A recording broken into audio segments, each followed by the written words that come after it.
Welcome to Markie's World. I'm your host, Markie Shinn, and today we have Becky Clark. She's a senior citizen advocate. Thanks for being on my show, Becky. Thank you, Markie, for having me.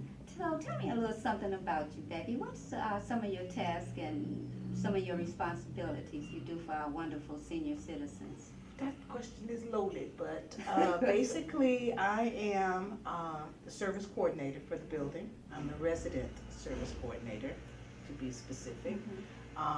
So there are a lot of things that I do, but technically what I do is I handle all of the resident issues that they have. That might be paperwork, that might be issues with depression, that might be interventions, a lot of well-being checks, just really kind of keeping their affairs together with home management or having to deal with cable companies, bills, things like that. That's what I do. What do you find is the most problems that they're having? I would say a combination of things. That might be a combination of home management. I mean, the aging process is what it is. So there may be some things that you might have been able to do when you moved in because this is independent living. Right. But over time, things change.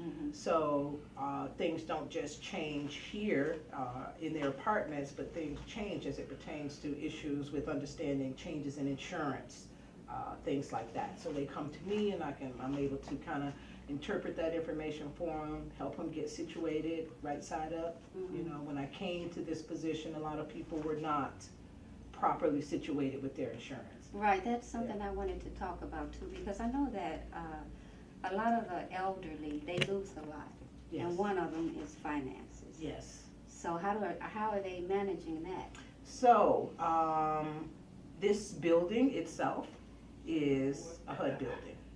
And everyone here pays 30% of whatever their income is. Oh, okay. On the other side of that, I bring in a lot of services and a lot of benefits. So whatever benefits they can get as a senior, I make sure that they have it. So that might be link cards, that may be, for instance, I just picked up the farmers market coupon booklets for them. So each resident gets $25 to use at one of the local farmers markets. Oh, wow. Nutrition is a big deal for me here. That's a big part of what I do too.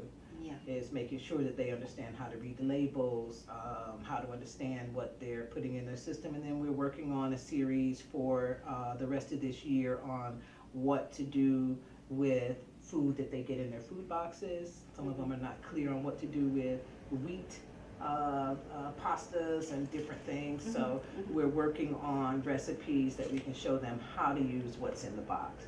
A lot of seniors are creatures of habit, so in our culture, what we do is we tend to use a lot of fat in our cooking, and so we're working on some ways to pull some of the fat out, but keep the flavor and still make it work. That is true. Yeah. What about their medical issues? Are they having any medical issues that you have to push them towards, or are they making their appointments with the doctors? Or? Okay. So let me just say that one of the biggest issues is drinking water. It is staying hydrated.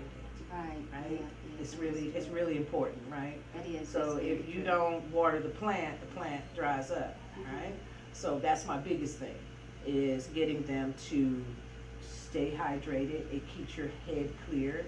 It keeps your appetite on point. If you start your day with sugar, you're going to want sugar all day. That's a given. That is we're true. working on healthier diets, and also as it pertains to healthcare, is getting them to seek really good healthcare. We're no longer in the days where you've got to go to the local clinic to get what you have to have done. So I have residents who may have very good insurance, Blue Cross Blue Shield packages that may have come with their pension, but because of what they're used to, they would go to the local clinic on 43rd Street. So a lot of them now are coming to me so that I can get them very good primary doctors. You see, they never had to work with that before. So now with the new insurance system, everyone has to work with a primary doctor. And then, do they have like transportation to help them get to these places, I or? take care of transportation too. See, So that's what I'm if they're talking not about. set up with PACE or some other service that they choose, I make sure that that gets done. And then we also have our own bus here for the building as well. Oh, Yeah. that is wonderful. So if I have someone who, I've had situations where someone is either Ubered or they've taken PACE to get to that appointment, that person couldn't figure out how to get there. Mhm. So they bring them back here, and you know, I'll make a quick call to the doctor and let them know what's happening. If we need to, we will put them on the bus and get them to the appointment. Now, I want to ask you a question. Mhm. This question, because I was a psych nurse for a long time, and this question is pertaining to some of the issues that the elderly do have. And it's not pretty. It's not. This question has to It's do not. with, some of them have drinking problems. They It do. seems like the older they get, they kind of grasp more to that bottle. Not only drinking, there are some who have other addictions to opioid medications they may be taking. Some of that might be marijuana. Self-medicating is not uncommon in the senior community. It is not. And it is something that I deal with, I work with. I work with a lot of agencies that are able to provide help. For me, my theory is sometimes it takes a village, right?